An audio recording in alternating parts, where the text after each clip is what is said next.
Husband sees his ex-wife begging on the street. What happened next shocked him and made him regret. Hello friends. Welcome to our story. Before we start, please like this video and subscribe.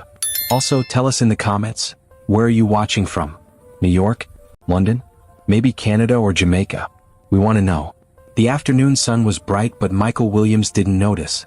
He sat in the back of his black car, staring at his phone, checking emails about his business. His driver, James, was taking him across the city to meet an important client. Michael was 42 years old. His suit was expensive and perfectly clean. His watch cost more than most people's cars. He looked like a man who had everything. But his eyes looked tired. Sad even. Sir, we're taking the route through the old district, James said from the front. There's construction on the main road. Fine. Whatever gets us there faster, Michael replied without looking up. The car moved smoothly through the streets. At first, they passed tall glass buildings and fancy restaurants. But slowly the scenery changed. The buildings became shorter and older. The paint on walls was peeling off.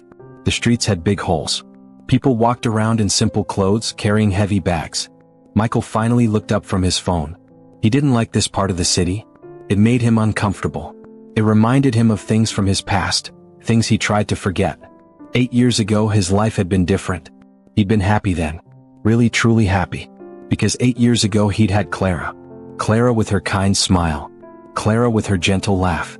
Clara who made him feel like the most special man in the world, not because he was rich, but because she truly loved him. But then she left him. Disappeared in the middle of the night. No explanation. No goodbye. The memory still hurt like a knife in his chest. Stop thinking about her, Michael told himself angrily. She's gone. She didn't love you. She used you. That's what his mother always said. That's what he'd convinced himself to believe. The car slowed down. Traffic was getting heavy. Sorry, sir, James said. Lots of cars today. Michael sighed and looked out the window. On the sidewalk, he saw an old woman selling fruit from a wooden cart. 2 young boys were kicking a torn soccer ball in a dusty lot. A man was fixing a bicycle, his hands covered in black grease. Then the car stopped completely. A red traffic light.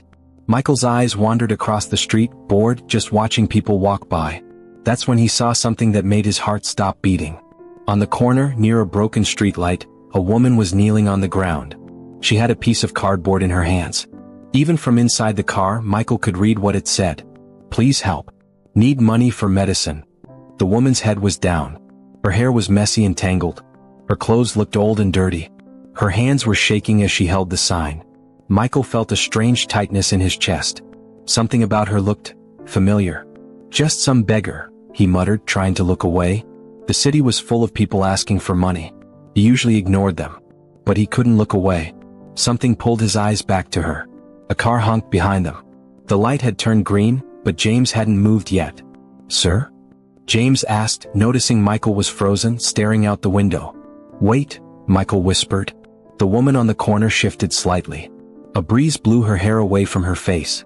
And Michael saw her clearly. His whole body went cold. His hands started shaking.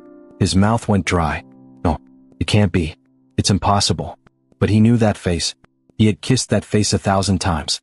He had memorized every detail of that face during the 3 years they were married. Clara? He breathed so quietly that James didn't hear him. The woman looked up for just a second, turning toward the traffic. Her eyes were tired and sad. Her cheeks were thinner than he remembered. She looked like she hadn't eaten a good meal in months. But it was definitely her. Clara. His Clara. The woman he had loved more than life itself. The woman who had broken his heart 8 years ago. Stop the car, Michael said suddenly. Sir? James looked confused. Stop the car, Michael shouted. James quickly pulled over to the side of the road. Before the car had fully stopped, Michael threw open the door and jumped out. His heart was pounding like a drum. His legs felt weak. His mind was spinning with a million questions. Oh, what happened to her? He stood on the sidewalk, frozen, just staring at her across the street. Cars rushed past between them. Horns honked. People walked by, bumping into him, but Michael didn't notice any of it. All he could see was Clara. His wife. His ex-wife. Kneeling on the dirty ground. Begging for money. The woman who had once worn a white wedding dress and promised to love him forever. The woman who had danced with him in their kitchen. The woman who had kissed him goodbye every morning before he went to work. Now she was here.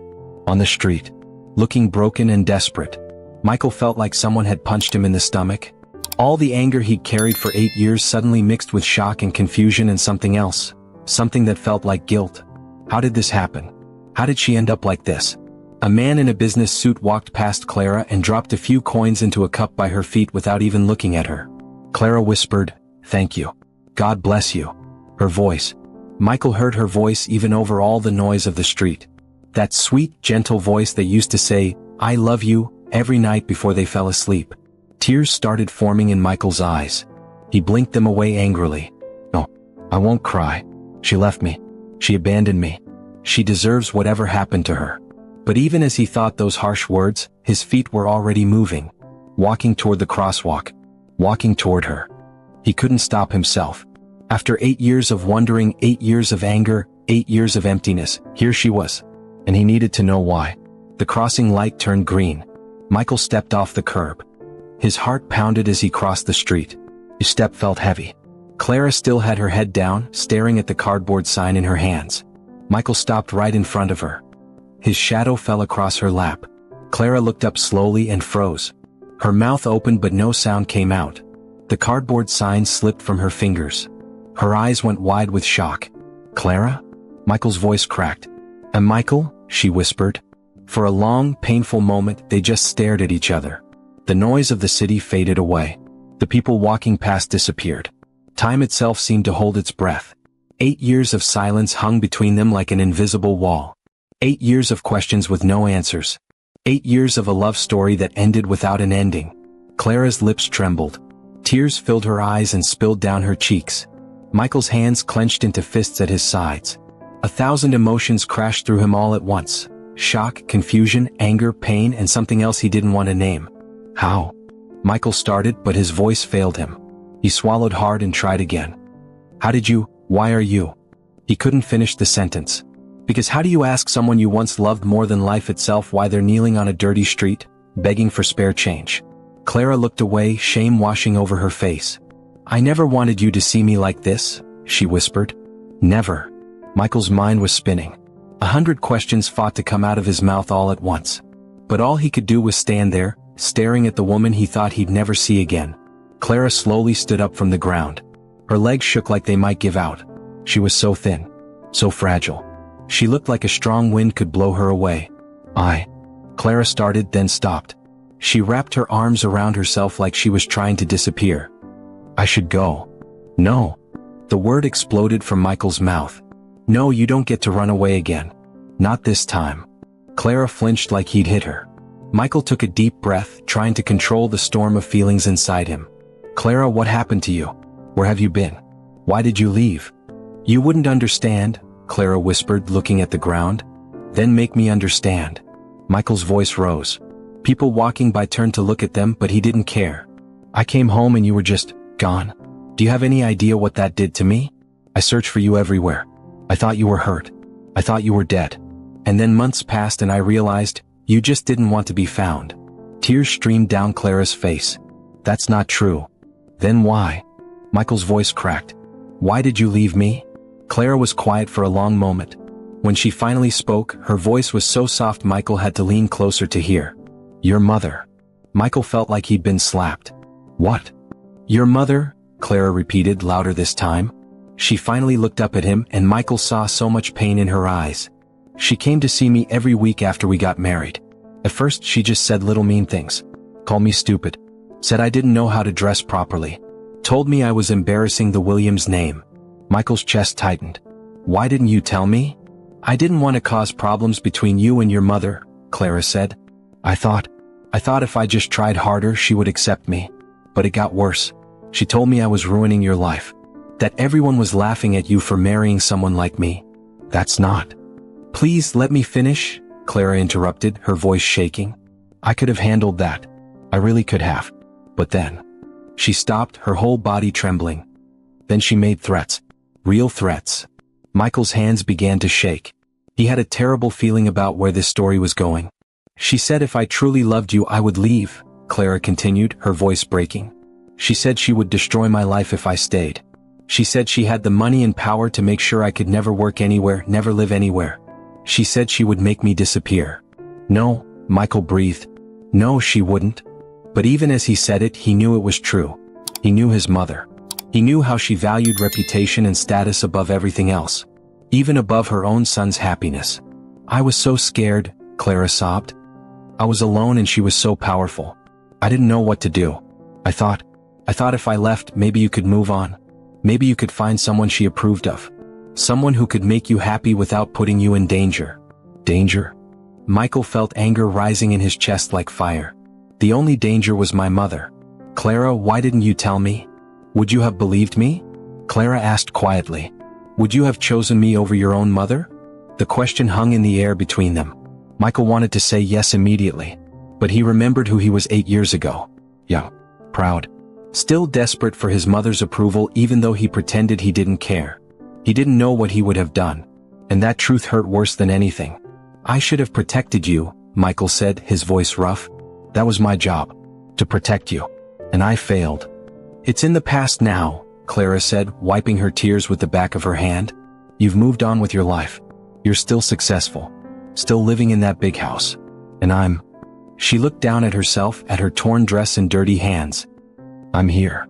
Michael looked at her, really looked at her. Her face was older now, marked by years of struggle. But she was still Clara, still the woman he loved. Wait, did he just think loved? Present tense? He pushed the thought away. Clara, I need to help you. Please, let me give you money. Let me. No, Clara said quickly. I don't want your money. But you're begging on the street. Michael gestured to the cardboard sign on the ground. I'm not begging for me, Clara said quietly. Michael frowned. What do you mean? Clara's face crumpled. Fresh tears spilled from her eyes. I'm begging for my son. The words hit Michael like a truck. My son. Our son. What? Michael could barely get the word out. His heart was pounding so hard he thought it might explode. His name is Daniel, Clara whispered. He's 8 years old. And he's very, very sick. Michael felt his knees go weak. He had a son. An 8-year-old son named Daniel. I have a son? He repeated, like saying it out loud would make it real. Clara nodded, more tears falling. He looks just like you. Same eyes. Same smile. Same way of tilting his head when he's thinking. 8 years. He'd missed 8 years of his son's life. 8 years of birthdays and first days of school and bedtime stories. 8 years of being a father. Where is he? Michael's voice was urgent now. Clara, where is my son? He's home. In our apartment. But Michael. Take me to him. Now. It wasn't a question. It was a command. Michael, you don't understand. He's sick. Really sick. And I look so terrible, I don't want you to see where we live. Michael grabbed her shoulders gently but firmly. Clara, I don't care about any of that. I have a son and he's sick. Take me to him right now. Clara looked into his eyes and saw something there that made her nod. Okay. But it's not close. We'd have to take a bus and... My car is right there. Michael pointed across the street where Thomas was still waiting, looking confused. Come on. He took Clara's hand, her small, thin hand, and led her across the street. His mind was racing. A son. He had a son. Thomas, change of plans? Michael said as he opened the back door for Clara. Cancel my meeting. We're going somewhere else. Yes, sir. Where to? Michael looked at Clara as she climbed into the car. She looked so out of place in the expensive leather seats with her torn dress and dirty feet. Clara, where do you live? Riverside Apartments. Building C, 3rd floor, she said quietly, looking embarrassed. You heard her, Michael told Thomas. As the car pulled away from the curb, Michael sat back in his seat. But he couldn't sit still. His leg bounced up and down. His hands kept clenching and unclenching. Tell me about him, Michael said. Tell me about Daniel. A small smile appeared on Clara's tired face, the first smile Michael had seen from her. He's wonderful, Michael. Smart as a whip. He loves books and drawing. He wants to be an astronaut when he grows up. Michael felt his throat tighten. Does he know about me? Clara's smile faded. I told him his father was a good man who couldn't be with us. I never wanted him to think you abandoned him on purpose. What's wrong with him? You said he's sick. Clara's face went pale. It started 3 months ago. Just a small fever. I thought it was the flu. But it didn't go away. He got weaker and weaker. I took him to the free clinic and they ran some tests. They said. Her voice broke. They said it's his blood. Something wrong with his blood. They gave me the name of a specialist, but the appointment costs $300 just to walk in the door. And the medicine. She laughed bitterly. The medicine costs $2,000 a month. $2,000. Michael spent that much on suits, on watches, on dinners he barely tasted. Why didn't you come to me sooner? Michael asked. How could I? Clara turned to look at him. I left you 8 years ago. I broke your heart. Why would you help me? Because that's my son. Michael's voice rose. If I'd known, Clara, if I'd known you were pregnant, I would have torn the city apart looking for you. Nothing my mother said would have mattered. Nothing. Clara put her face in her hands and cried. Not quiet tears this time, but deep, shaking sobs. I'm sorry. I'm so sorry. I thought I was protecting him. I thought if I stayed away, your mother would leave us alone. But everything went wrong. I couldn't find good work. The money ran out. We lost our apartment and had to move to the Riverside district. And now Daniel is sick and I can't help him and I'm begging on the street like some. Stop, Michael said firmly. He reached over and gently pulled her hands away from her face. You did what you thought was right. You were protecting our son. But I'm here now. And I'm going to fix this. Do you understand? I'm going to fix everything. Clara looked at him through her tears. You can't just fix this with money, Michael. Watch me, Michael said. The car turned onto a narrow street lined with old apartment buildings. The paint was peeling off most of them. Windows were cracked or covered with cardboard. Children played in the street between piles of trash. It's that one, Clara pointed to a building that looked ready to fall down. Building C. Thomas parked the car and Michael jumped out before it fully stopped. Clara led him up a staircase that smelled like mold and old garbage. The railing was rusty and loose. The lights in the hallway flickered on and off. On the third floor, Clara stopped in front of a door. The number 7 hung crooked, barely attached. Michael, before we go in, he's very weak. Please don't be scared by how he looks. Michael's heart was pounding. Just open the door, Clara. Clara pulled out a bent key and unlocked the door. It swung open with a loud creak. The apartment was tiny. One room that served as living room, kitchen, and bedroom all at once. The walls had water stains. The ceiling had cracks. A hot plate sat on a wooden crate. There was no real furniture, just some cardboard boxes to sit on and a thin mattress on the floor. And on that mattress lay a small boy. Michael felt like someone had reached into his chest and squeezed his heart. The boy was so pale. His skin looked almost gray. His arms were thin like sticks. His breathing was shallow and raspy. A dirty blanket covered his body, but Michael could see he was shaking even though the room was warm. Daniel, baby, Clara said softly, kneeling beside the mattress. Mama's home. And I brought someone to meet you. The boy's eyes fluttered open. They were brown. The exact same shade of brown as Michael's. Michael walked closer on shaky legs. He knelt down next to Clara. Daniel, Clara said gently, this is your father. The boy's eyes widened slightly. He looked at Michael with those familiar brown eyes. My dad. His voice was barely a whisper. Hi, buddy, Michael said, his voice breaking. Yeah, I'm your dad. A tiny smile appeared on Daniel's pale lips. Mama said, you were a good man. That you'd come, if you knew about me. Tears rolled down Michael's face. He didn't even try to stop them. She was right. And I'm here now. And I'm going to make you better. I promise. I don't feel good, Daniel whispered. Michael looked at his son, his beautiful, sick son, lying on a dirty mattress in this terrible apartment. He looked at Clara, her face full of fear and exhaustion. And something inside Michael shifted. All the anger he'd carried for 8 years melted away. All the hurt, all the pride, all the walls he'd built around his heart, they all crumbled to dust. This was his family. His son. His Clara. And he'd failed them once. He would not fail them again. Clara, Michael said, his voice strong and clear. Get whatever Daniel needs. We're taking him to the hospital. Right now. Michael, I told you I can't afford. I can, Michael interrupted. I'll take care of everything. Now help me wrap him in this blanket. Clara looked at him for a moment, then nodded. Together, they carefully wrapped Daniel in the thin blanket. Michael slid his arms under the boy and lifted him up. Daniel weighed almost nothing. He should have been running around, playing soccer, causing trouble. Instead, he could barely keep his eyes open. Hold on, buddy, Michael whispered as he carried Daniel toward the door. Just hold on. Help is coming. Clara grabbed a small bag with some of Daniel's things and followed them out. Down the creaky stairs, past the broken railing, through the smelly hallway.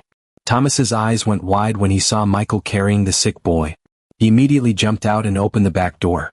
St. Mary's Medical Center, Michael said as he carefully laid Daniel across the back seat, with Daniel's head in Clara's lap.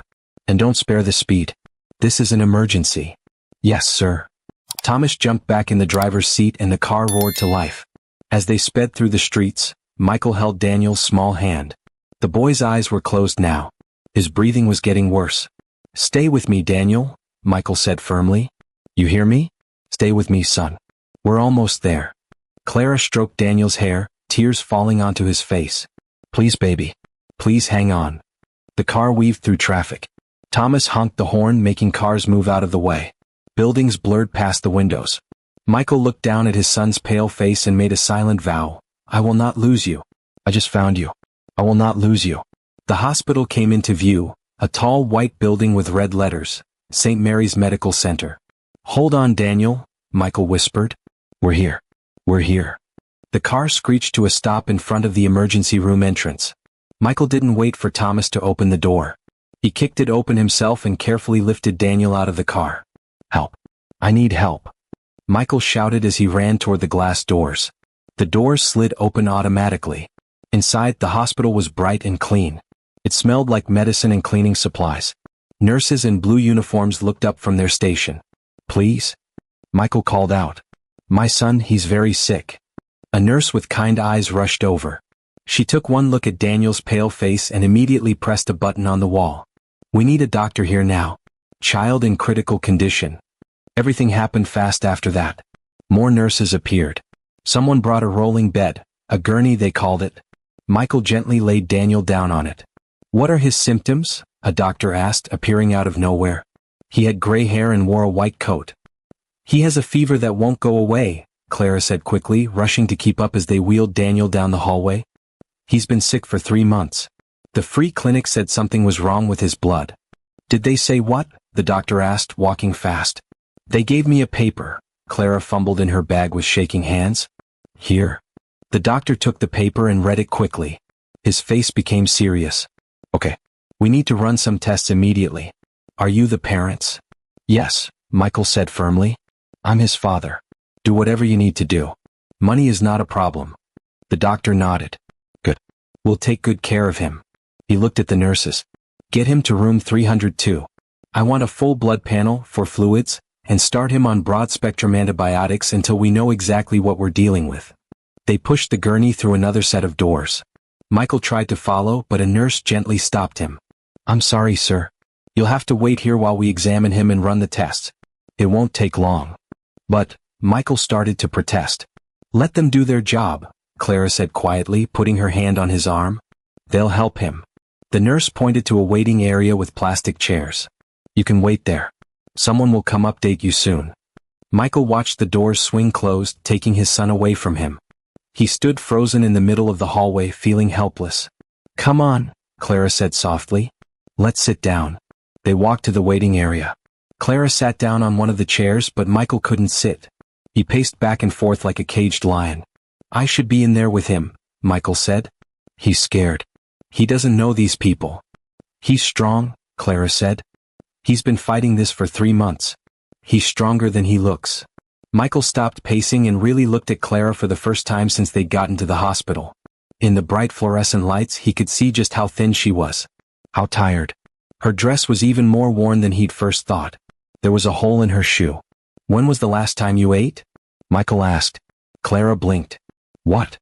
Food. When did you last eat a real meal? Clara looked away. I eat. That's not what I asked. Yesterday, Clara said quietly. I had some rice yesterday. Michael felt anger rising in his chest again. Not at Clara, at himself, at his mother, at the whole situation. Stay here. I'll be right back. Where are you going? To get you food. Michael, I'm fine. I'm not hungry. You're going to eat, Michael said firmly. You can't take care of Daniel if you collapse. He walked down the hallway until he found the hospital cafeteria. It was small but clean, with a few people eating at plastic tables. Michael went to the counter and bought everything he could carry: sandwiches, soup, fruit, juice, cookies. When he got back to the waiting area, Clara's eyes widened. Michael, that's too much. Eat, he said, putting the food on the chair next to her. I mean it, Clara. Clara picked up a sandwich with trembling hands. She took a small bite, then another. Then she started eating faster, like her body suddenly remembered how hungry it was. Michael sat down next to her and watched her eat. He felt something breaking inside him. This woman, this beautiful, kind woman, had been starving while he ate fancy dinners and threw away leftovers. I'm sorry, Michael said quietly. Clara looked up at him, chewing. For what? For everything. For not protecting you from my mother. For not finding you. For not being there for you and Daniel. For letting 8 years go by while you struggled alone. Clara swallowed her food and shook her head. It's not your fault. You didn't know. I should have known, Michael said. I should have looked harder. I should have. Michael. Clara put down her sandwich and looked at him. Really looked at him. We can't change the past. We can only fix the present. Before Michael could respond, a nurse appeared. Mr. Williams? Michael jumped to his feet. Yes. How is he? The nurse smiled. The doctor would like to speak with you. If you'll follow me. Michael and Clara followed the nurse down a hallway and into a small office. The gray-haired doctor from earlier was sitting at a desk, looking at some papers. Please sit down, the doctor said. Michael and Clara sat in the 2 chairs facing the desk. Michael's leg bounced up and down nervously. First, let me introduce myself properly, the doctor said. I'm Dr. Peterson. I've been working in pediatrics for 25 years. How is my son? Michael asked immediately. He's stable right now, Dr. Peterson said. We've got him on N4 to get fluids and nutrients into his system. We've also started him on antibiotics. But what's wrong with him? Clara asked, her voice shaking. Dr. Peterson looked at his papers. Based on the initial blood work and the report from the free clinic, Daniel has a condition called acute anemia. His body isn't producing enough healthy red blood cells. What does that mean? Michael asked. Can you fix it? The good news is yes, this is treatable, Dr. Peterson said. But it requires ongoing care. He'll need medication, regular blood transfusions, and close monitoring. With proper treatment, children with this condition can live normal, healthy lives. Clara let out a sob of relief. Thank God. However, Dr. Peterson continued, I must be honest with you. The treatment is expensive. The medication alone costs about $2,000 per month. Plus hospital visits, blood work, transfusions. I don't care what it costs, Michael said firmly. Do whatever he needs. I'll pay for everything. Dr. Peterson looked surprised but nodded. All right. Then we'll start his treatment immediately. He'll need to stay in the hospital for at least a week while we stabilize him and begin the medication regimen. Can we see him? Clara asked. Of course. He's awake and asking for his mother. Dr. Peterson stood up. Follow me. They walked down another hallway and stopped at a room with the number 302 on the door. Dr. Peterson pushed it open. Inside, Daniel was lying in a real hospital bed with white sheets and a pillow. And 4 was attached to his arm, connected to a bag of clear liquid on a pole. He looked tiny in the big bed, but his eyes were open and he looked more alert than before. Mama? Daniel's voice was still weak, but there was relief in it. Oh, baby. Clara rushed to the bed and took his hand. How do you feel? Tired, Daniel said. But the doctor said the medicine will make me better. That's right, Dr. Peterson said from the doorway. You're going to be just fine, young man. I'll leave you with your parents now. If you need anything, press this button. He pointed to a remote attached to the bed. The doctor left, closing the door quietly behind him. Michael stood at the foot of the bed, not sure what to do. He'd missed 8 years. He didn't know how to be a father. What if he said the wrong thing? What if Daniel didn't like him? You stayed, Daniel said, looking at Michael with those familiar brown eyes. Of course I stayed, Michael said, his voice rough with emotion. I thought maybe you'd leave again, Daniel said softly. Since you didn't know about me before. Michael felt like someone had stabbed him in the heart. He walked around the bed and knelt down so he was eye level with his son. Daniel, listen to me very carefully, Michael said. I didn't leave. I never left. I didn't know you existed, but if I'd known for even 1 second that you were out there, I would have moved heaven and earth to find you. Do you understand? Daniel nodded slowly. And now that I know about you, Michael continued, I'm never leaving. Not ever. You're my son. And I'm going to take care of you and your mother. That's a promise. Really? Daniel's eyes got a little brighter. Really? Michael said firmly. In fact, I'm going to stay right here in this hospital room until you're better. I'm not going anywhere. A small smile appeared on Daniel's pale face. Can you tell me a story? Mama tells me stories, but she's really tired. Michael looked at Clara. She was sitting in a chair next to the bed, and her eyes were already drooping. She looked like she might fall asleep any second. Sure, Michael said, even though he couldn't remember the last time he'd told anyone a story. What kind of story do you want? A story about a superhero, Daniel said. One who saves people. Michael thought for a moment. Then he began, once upon a time, there was a man who thought he was strong because he had a lot of money and a big house. But one day he learned that real strength doesn't come from money. It comes from love. As Michael told the story, he watched Daniel's eyes slowly close. The boy's breathing became deeper and more regular. Next to the bed, Clara had fallen asleep in the chair, her head tilted to one side. Michael kept talking even after Daniel fell asleep, his voice soft and gentle. He talked about the superhero who learned that the greatest power in the world was the power to protect the people you love. When he finally stopped, the room was quiet except for the beeping of the machines and Daniel's steady breathing. Michael stood up and looked around the room. There was a small couch against the wall. He gently lifted Clara, she was so light it scared him, and carried her to the couch. She mumbled something in her sleep but didn't wake up. He took off his expensive suit jacket and laid it over her like a blanket. Then Michael pulled the chair closer to Daniel's bed and sat down. He reached over and gently held his son's small hand. "I've got you now," Michael whispered. "Both of you. I've got you and I'm never letting go." Outside the window, the sun was starting to set, painting the sky orange and pink. Michael watched the colors change, his hand never leaving his son's. For the first time in 8 years, Michael felt like he was exactly where he was supposed to be. But even as he sat there, a cold anger was building in his chest. An anger directed at one person, his mother. Mrs. Williams had done this. She had driven Clara away. She had stolen 8 years of his life with his son. She had caused all of this suffering.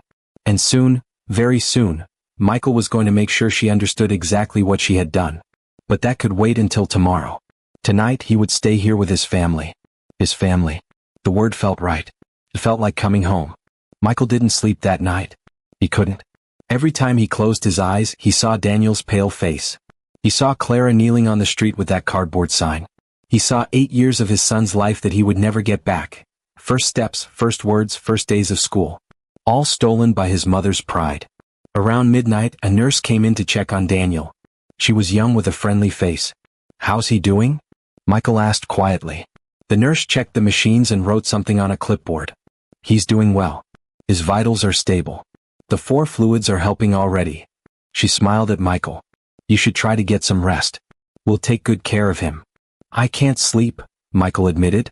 The nurse looked at Clara sleeping on the couch, then at Michael sitting in the uncomfortable chair. "You must really love them." "I do," Michael said, surprised by how easily the words came. "More than anything." After the nurse left, Michael pulled out his phone. He had 17 missed calls and 32 text messages. His assistant. His business partners. People wondering where he was, why he'd missed his meeting. Michael deleted them all without reading them. Then he made a phone call. It rang 3 times before someone answered. Williams' residence. It was Roberts, his mother's butler. "Roberts, it's Michael. Is my mother awake?" "Mr. Michael.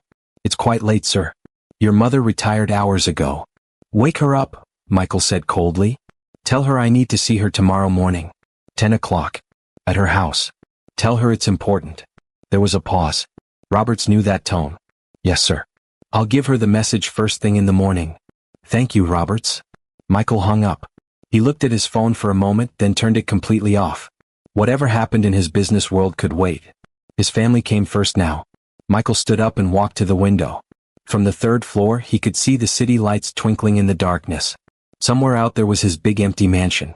His expensive cars. His successful companies. All of it felt meaningless now. What was the point of having everything if you had no one to share it with? Behind him, Clara stirred on the couch. Michael turned to look at her. Even in sleep, her face looked worried. Like she couldn't rest completely even when she was exhausted. Michael walked over and adjusted his jacket so it covered her better. Clara's eyes fluttered open. "Michael?" she whispered, confused. "What time is it?" "Late. Or early, depending on how you look at it. Go back to sleep." But Clara sat up, rubbing her eyes. She looked at Daniel sleeping peacefully in the bed, then at Michael. Have you slept at all? No. You need to rest. So do you, Michael said. But we're both too worried to sleep, aren't we? Clara gave a small, tired smile. Yeah. They sat in silence for a moment. The only sounds were Daniel's breathing and the quiet beeping of the heart monitor. Can I ask you something? Michael said finally. Of course. Why didn't you try to contact me? Even just once? You could have sent a letter. An email. Something. Clara looked down at her hands. I wanted to. So many times. Especially when Daniel was born. I wanted you to see him, to hold him. But what? Your mother, Clara said quietly. I was terrified of her, Michael. You don't understand what she was like. The way she looked at me, the things she said. She made me feel like I was nothing. Like I was dirt on her expensive shoes. Michael felt anger burning in his chest again. She had no right. And I believed her, Clara interrupted. That's the worst part. I started to believe that maybe she was right. Maybe I wasn't good enough for you. Maybe I would ruin your life. Clara, no. Let me finish, Clara said, her voice stronger now. For 8 years I believed that. I told myself that you were better off without me. That Daniel was better off never knowing you than knowing you and being rejected by your family. She looked up at Michael, tears in her eyes. But I was wrong. I was so wrong. Daniel asked about you every single day. Where's my daddy? Why doesn't he come see me? Doesn't he love me? And I had to lie to him. I had to tell him that you would come if you knew about him. That you were a good man who just didn't know we existed. Michael felt tears running down his own face. You told him the truth. That's exactly what happened. But I stole 8 years from both of you, Clara said. And I can never give those back. That's something I'll have to live with forever. Michael moved to sit next to Clara on the couch. He took her hands in his. Clara, listen to me. What happened, the lies, the threats, you leaving, that wasn't your fault. You were young and scared and pregnant. My mother used her power to manipulate you. If anyone is to blame, it's her. And me. You. Clara looked surprised. I should have stood up to her a long time ago, Michael said. Even before I met you, I knew what she was like. Cold. Controlling. Caring more about money and status than about people. But I was weak. I wanted her approval even though I told myself I didn't. You're not weak, Clara said softly. I was, Michael insisted. But I'm not anymore. Tomorrow I'm going to see my mother. And I'm going to make sure she understands what she's done. She's going to know that she destroyed her own son's happiness. She's going to know that she has a grandson who almost died because of her. Clara's eyes widened. Michael, what are you going to do? I'm going to tell her the truth, Michael said simply. And then I'm going to make a choice. Her or you and Daniel. Michael, I don't want to come between you and your mother. You're not, Michael said firmly. She came between us. She chose pride over love. Status over family. And I'm done letting her control my life. Clara squeezed his hands. Are you sure? She's still your mother. And Daniel is my son, Michael said. And you're the woman I never stopped loving even when I told myself I hated you. The words hung in the air between them. Clara's breath caught. You still love me? Michael looked into her eyes, those beautiful brown eyes that had haunted his dreams for 8 years. I tried to stop. God knows I tried. I dated other women. I told myself you meant nothing to me. But Clara, seeing you today, even on that street corner looking so different, my heart knew you immediately. And it always will. Fresh tears spilled down Clara's cheeks. I never stopped loving you either. Not for one single day. They sat there, hands clasped, years of pain and separation slowly beginning to heal in the quiet hospital room. What happens now? Clara asked softly. Now, Michael said. Now we focus on getting Daniel healthy. And then we figure out how to be a family. If you'll let me. If you'll give me a chance to be the father and husband I should have been all along. Michael, it's not that simple. Why not? Michael asked. I love you. You love me. We have a son who needs both his parents. What's complicated about that? Everything, Clara said with a sad smile. I'm not the same girl you married. I've been living on the streets, Michael. I've been begging for money. She looked down at herself, at her torn dress and dirty hands. I'm broken. Then we'll heal together, Michael said. Clara, I don't care if you're wearing a torn dress or a ball gown. I don't care if you've been living in a mansion or a one-room apartment. You're still the woman who made me laugh when I was stressed about work. The woman who danced with me in the kitchen. The woman who saw me as just Michael, not Michael Williams the businessman. Clara smiled through her tears. You really mean that? Every word, Michael said. Before Clara could respond, a small voice spoke from the bed. Does this mean Daddy's going to live with us now? Michael and Clara both turned to see Daniel watching them with sleepy eyes. Hey buddy, Michael said, standing up and walking to the bed. I thought you were asleep. I was, Daniel said. But I woke up and heard you talking. He looked at his mother. Mama, are you crying? Happy tears, baby, Clara said, wiping her eyes. Just happy tears. Daniel looked at Michael seriously. Are you really going to stay? You promise? Michael sat on the edge of the bed and took Daniel's small hand. Daniel, I'm going to tell you something and I want you to always remember it. A man is only as good as his promises. And I promise you I'm not going anywhere. I'm going to be here for you every single day. I'm going to teach you things. Play with you. Help you with your homework. Take you places. Everything a dad is supposed to do. Even when I'm better? Daniel asked. You'll still be here when I'm not sick anymore? Especially then, Michael said. Because we have a lot of catching up to do. 8 years worth. A huge smile spread across Daniel's pale face. I always wanted a dad. Michael felt his heart breaking and healing at the same time. And I always wanted a son. I just didn't know you existed yet. Mama said you were fighting dragons, Daniel said. Michael looked at Clara, confused. Clara gave an embarrassed smile. I told him you were far away fighting dragons. That's why you couldn't come home. Well, Michael said, looking back at Daniel, I'm done fighting dragons. Now I'm here to fight for you and your mama. Nothing and no one is going to hurt you ever again. Daniel yawned. I'm glad you came back from the dragons. Me too, buddy. Me too. Now get some sleep. You need to rest so you can get strong. Will you tell me another story? Daniel asked. Of course, Michael said. As Michael began another story, this one about a prince who went searching for his lost family, Daniel's eyes slowly closed again. His breathing became deep and even. Michael kept talking until he was sure Daniel was fully asleep. Then he stood up and looked at Clara. You told him I was fighting dragons? He asked with a small smile. Clara shrugged. It was better than telling him the truth. That his father didn't know he existed because his grandmother was a... She stopped herself. It's okay, Michael said. Tomorrow I'm going to fight the real dragon. And this time I'm going to win. Clara stood up and walked over to him. She reached up and touched his face gently. Be careful. Your mother is dangerous when she's cornered. So am I, Michael said. She's about to learn that. They stood close together, almost touching. Michael could smell Clara's hair. Even unwashed, it still smelled like her. Like home.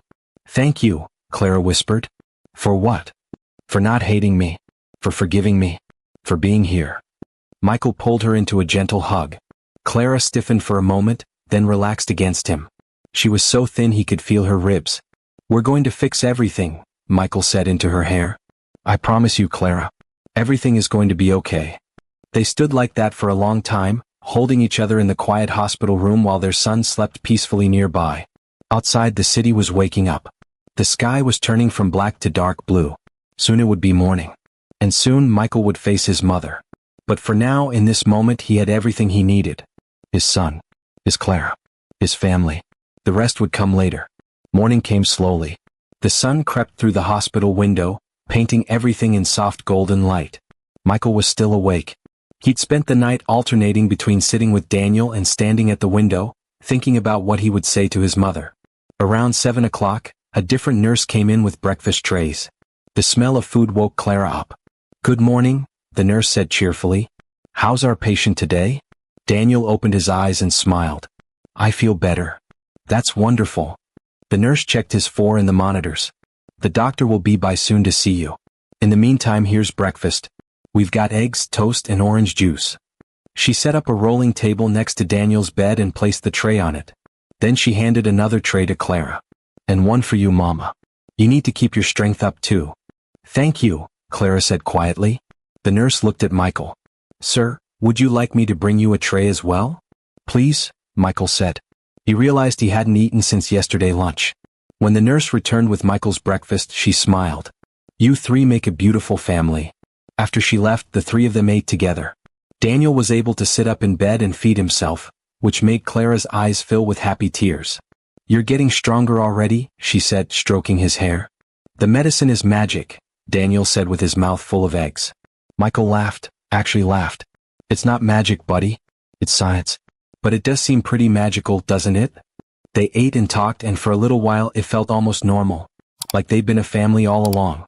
But Michael kept glancing at the clock on the wall. 9 o'clock. 9:15. 9:30.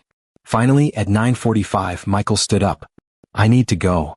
Clara looked up at him, fear in her eyes. Now? I have a meeting with my mother at 10, Michael said. It's time. Michael, maybe you should wait. Maybe. No more waiting, Michael said firmly.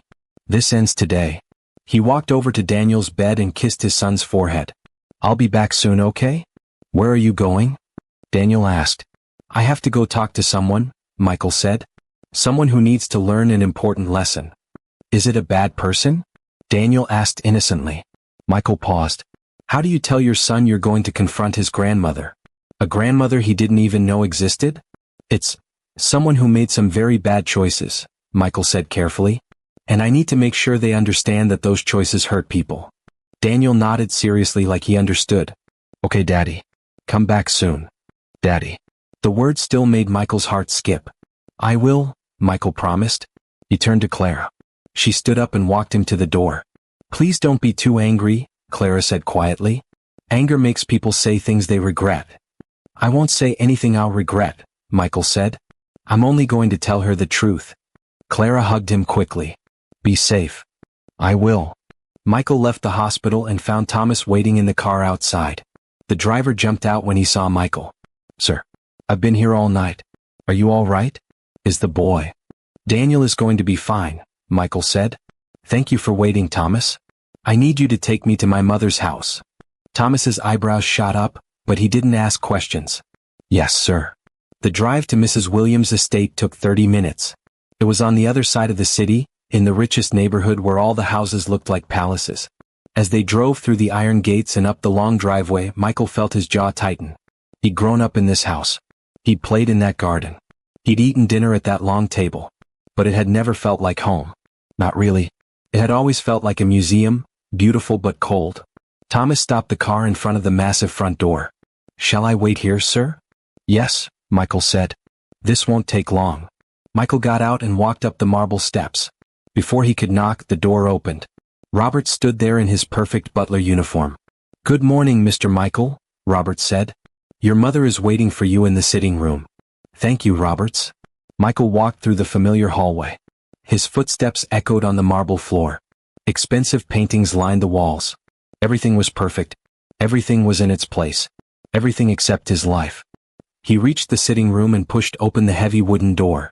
Mrs. Williams sat in her favorite chair, a high-backed thing that looked like a throne. She was wearing a cream-colored dress and pearls. Her gray hair was perfectly styled. She held a teacup in one hand. She looked up when Michael entered and her face showed disapproval. Michael, you look terrible. When was the last time you slept? And where is your tie? You can't go around looking like some common. Be quiet, Michael said coldly. Mrs. Williams' mouth snapped shut. Her eyes widened. Michael had never spoken to her like that before. Sit down, Mother. We need to talk. Michael, I don't appreciate your tone. I said sit down. Michael's voice was like thunder. Mrs. Williams carefully set down her teacup. She sat back in her chair, her spine straight, her face a mask of controlled calm. But Michael could see a flicker of worry in her eyes. What is this about? She asked. Michael stood in front of her, his hands clenched at his sides. 8 years ago you did something. Something terrible. And today I found out exactly what you did. Mrs. Williams' face remained calm, but her fingers gripped the arms of her chair a little tighter. I don't know what you're talking about. Yes, you do, Michael said. Clara. At the mention of that name, Mrs. Williams' face twitched. Just slightly. But Michael saw it. That girl left you, Mrs. Williams said coldly. She abandoned you, Anne? She didn't abandon me. Michael shouted. You drove her away. You threatened her. You told her you would destroy her life if she stayed. Mrs. Williams lifted her chin. I did what was necessary. That girl was not suitable for our family. She was poor. Uneducated. She would have ruined. She was pregnant. Michael's voice cracked. She was carrying your grandchild and you threatened her. The color drained from Mrs. Williams' face. What? Clara was pregnant when she left, Michael said, his voice shaking with fury. She was pregnant with my son. Your grandson. And you scared her so badly that she ran away to protect her baby from you. Mrs. Williams' hands began to tremble. I didn't know. You didn't care enough to know, Michael yelled. You were so focused on your precious reputation, on what people would think, that you destroyed the only real happiness I ever had. Michael, I was trying to protect you. Protect me? Michael laughed bitterly. You destroyed me. For 8 years I've been empty inside. For 8 years I believed the woman I loved had abandoned me. I worked myself half to death trying to forget her. I built walls around my heart so high that nothing could get through. And all of that pain, was because of your lies. Mrs. Williams stood up, her own anger rising. I did what any mother would do. That girl was beneath you. She came from nothing. She had nothing. She would have dragged you down to her level. Her level? Michael's voice was dangerous now. Do you want to know what her level is, mother?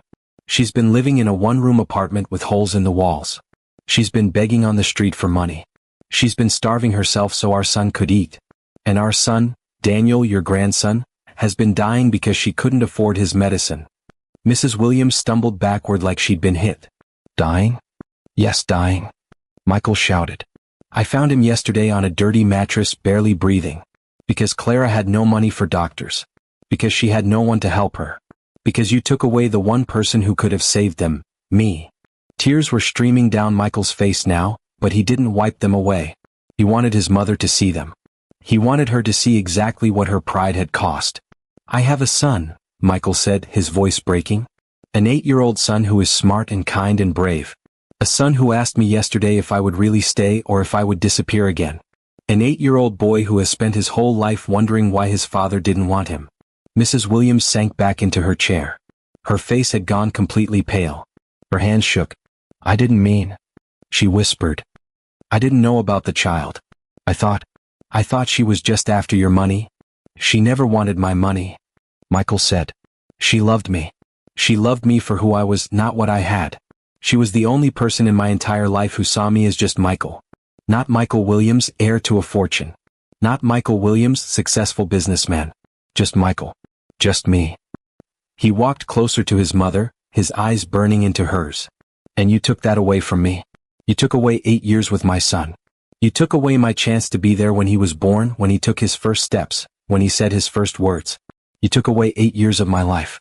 And for what? For your pride? For your reputation? Mrs. Williams' face crumpled. For the first time in Michael's life, he saw tears in his mother's eyes. I thought I was doing the right thing, she said weakly. You thought wrong, Michael said coldly. You were selfish. You cared more about what your rich friends would say than about your own son's happiness. Michael, please? I'm not finished, Michael interrupted. Yesterday I held my son for the first time.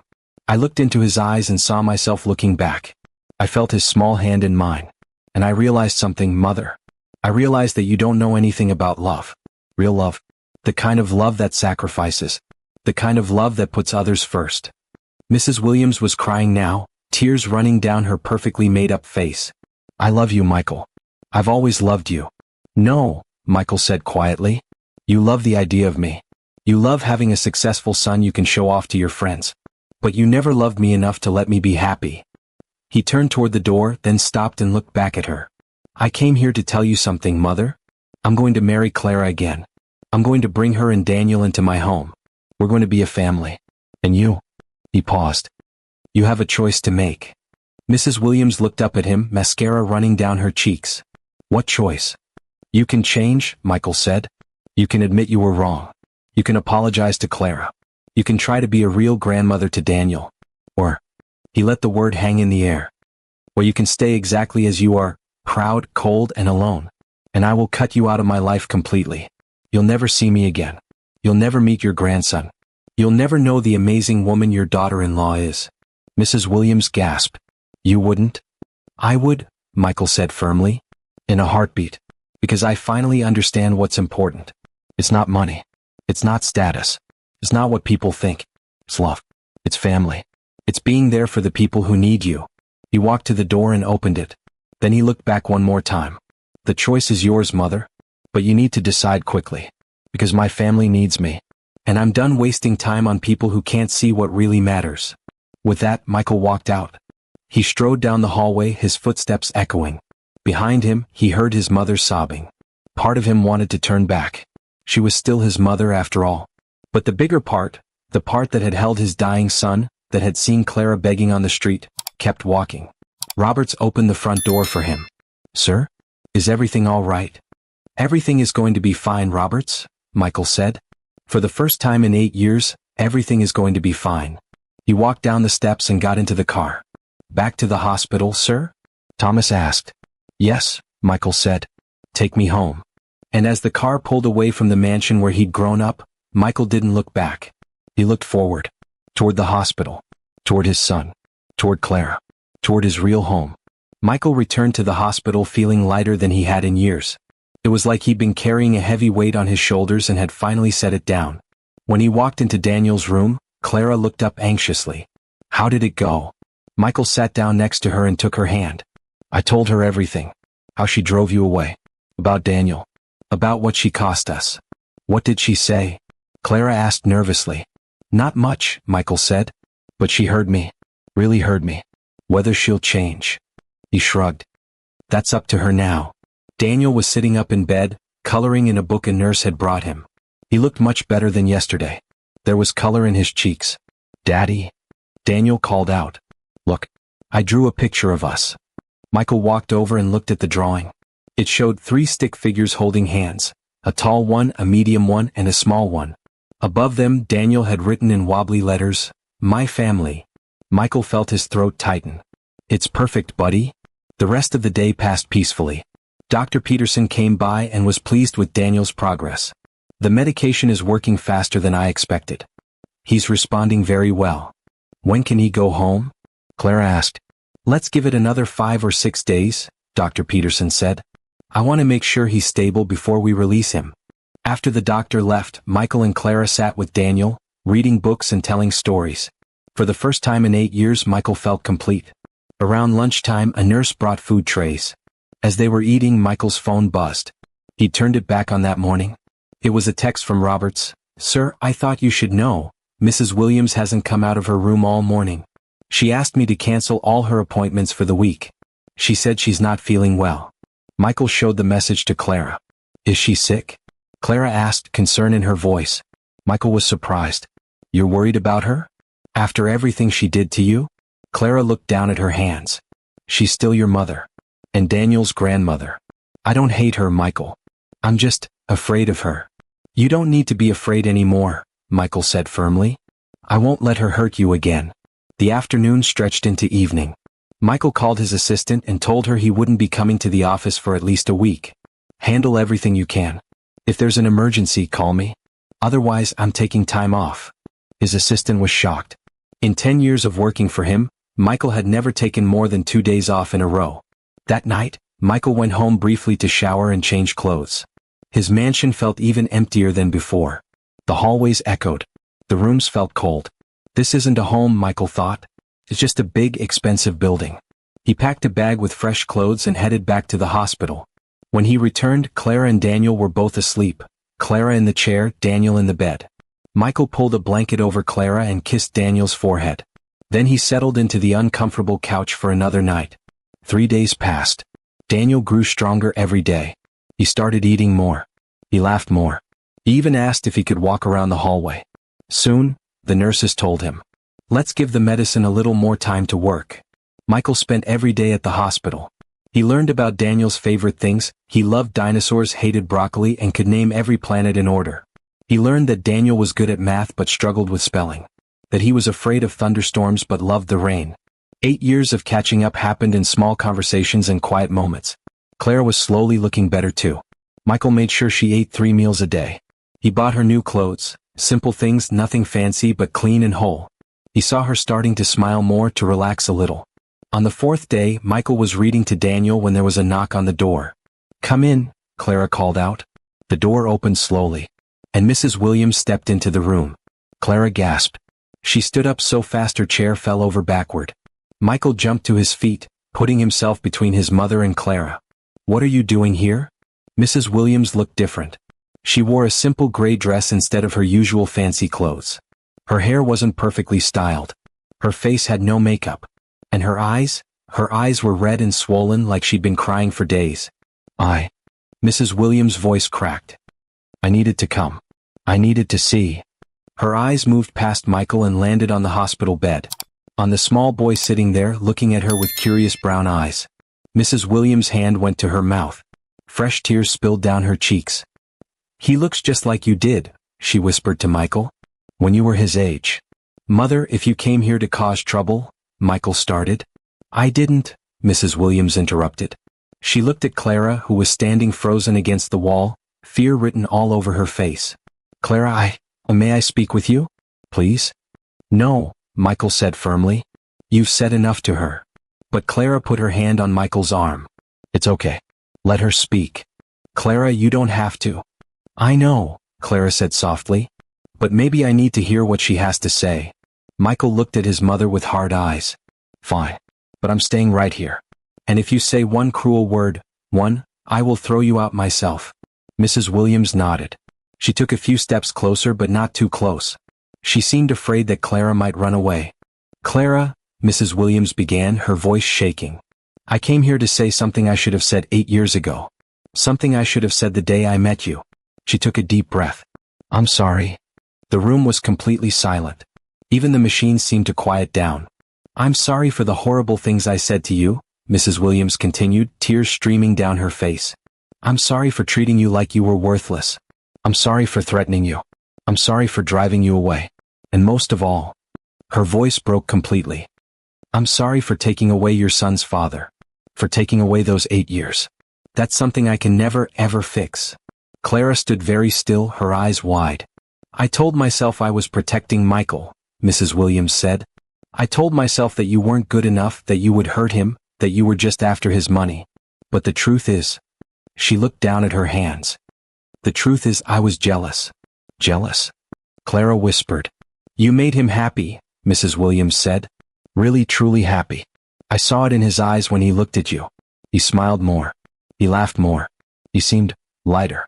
And I realized that I had never made him that happy. Not once in his entire life. Michael felt like he'd been punched in the stomach. He'd never heard his mother admit weakness before. Never heard her admit she was wrong.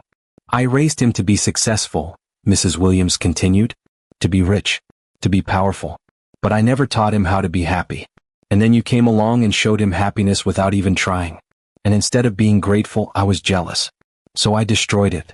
She finally looked up at Clara, her face full of pain and regret. I destroyed the best thing that ever happened to my son. And I hurt you, an innocent young woman who only ever wanted to love him.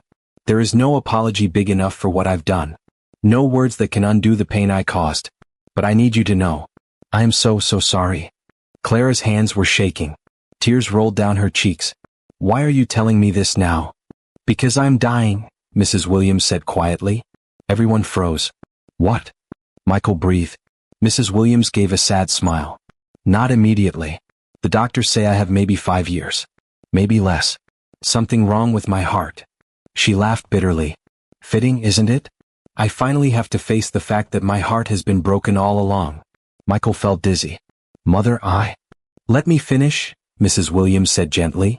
When I found out, my first thought was, who will come to my funeral? And I realized, probably no one who actually cares about me. I have money. I have a big house. I have important friends. But I don't have love. Not real love. She looked at Michael. You were right about everything you said to me. I don't know how to love. I only know how to control. How to manipulate. How to use money and power to get what I want. She turned back to Clara. But watching you with Daniel these past few minutes, even from the doorway before I knocked, I saw real love. The kind of love I never gave Michael. The kind of love I never felt for anyone.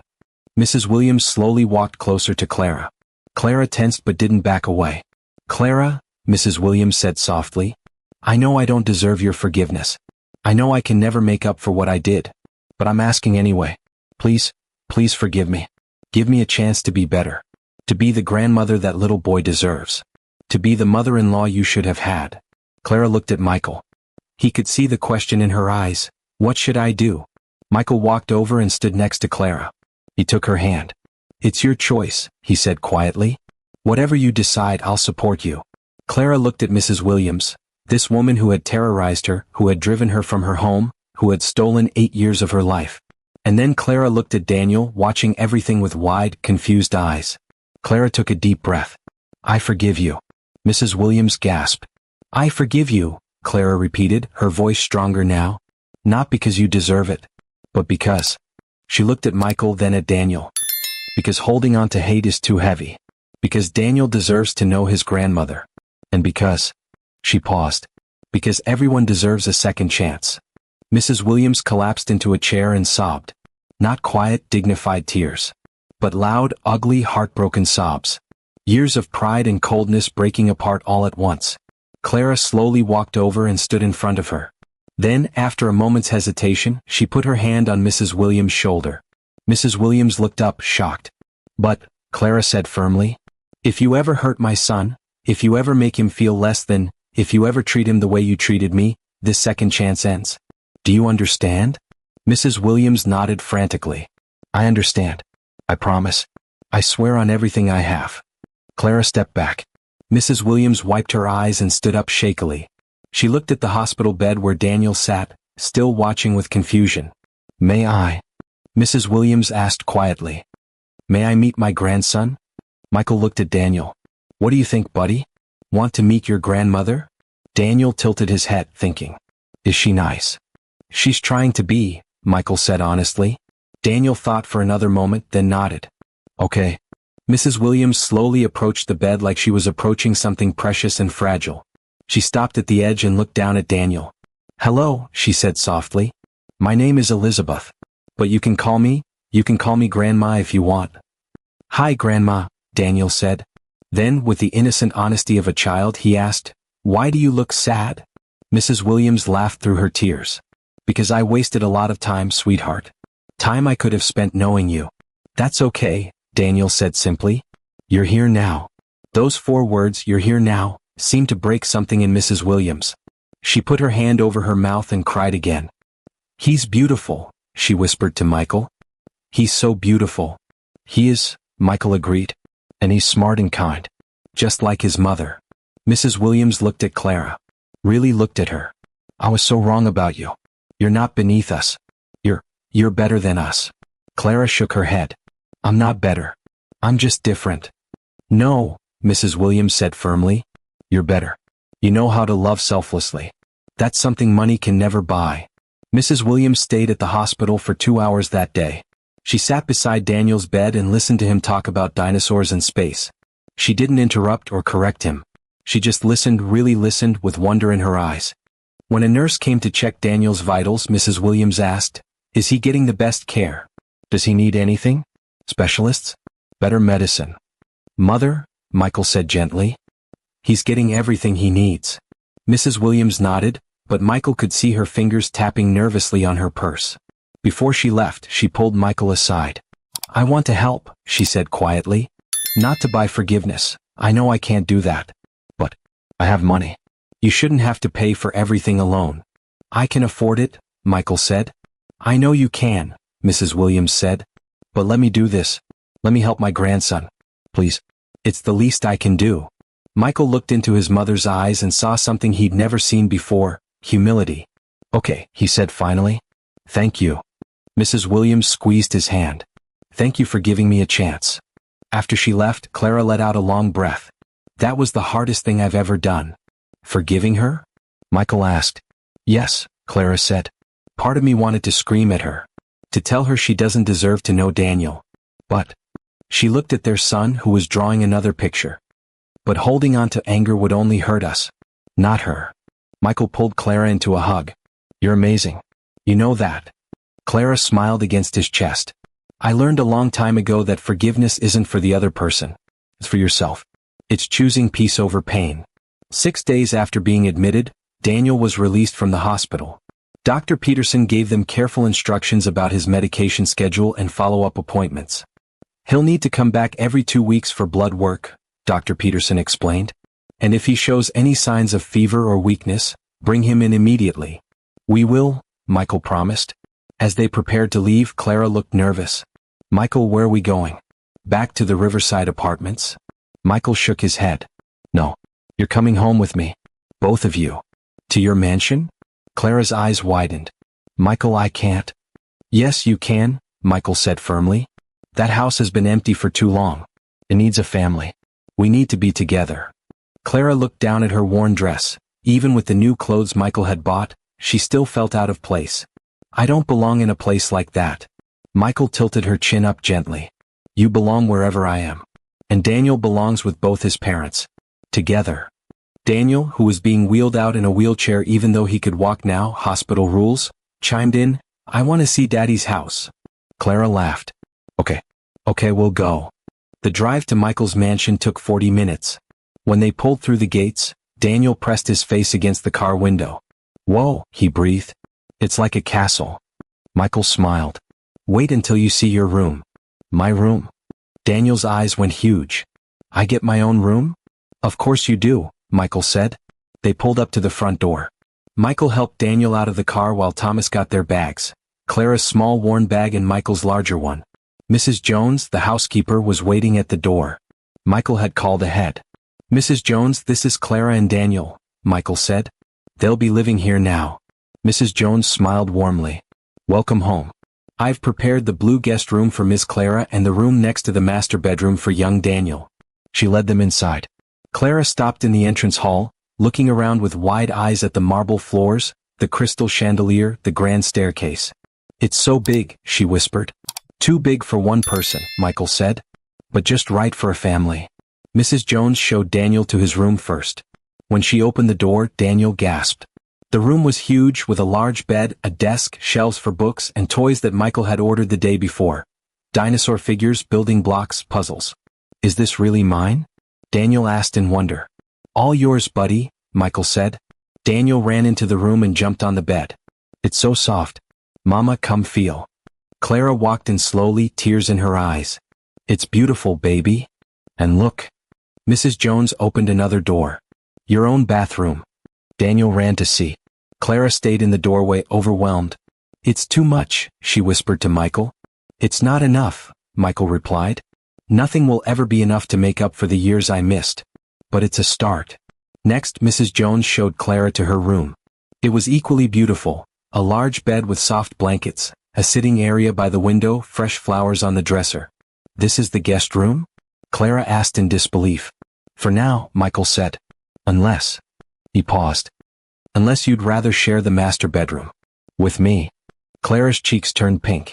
Michael, we're not married anymore. Not yet, Michael said. But Clara, I meant what I said at the hospital. I want us to be a family. A real family. I want to marry you again. When you're ready. No pressure. But that's what I want. Clara looked at him, her eyes shining. I want that too. But, can we take it slow? So much has happened. I need time to adjust. We have all the time in the world, Michael said, kissing her forehead. I'm not going anywhere. The next few weeks were like a dream. Daniel grew stronger every day. The medicine was working perfectly. His color returned. His energy came back. He started running through the mansion's hallways, laughing and playing like a normal 8-year-old boy. Clara slowly adjusted to her new life. Michael enrolled Daniel in a good school. Clara started taking cooking classes, something she'd always wanted to do but never could afford. And Mrs. Williams? Mrs. Williams changed. She visited every Sunday afternoon. At first, she was stiff and uncomfortable, not sure how to act around a child. But Daniel's innocent joy slowly melted her coldness. One Sunday, Daniel asked her, Grandma, do you want to color with me?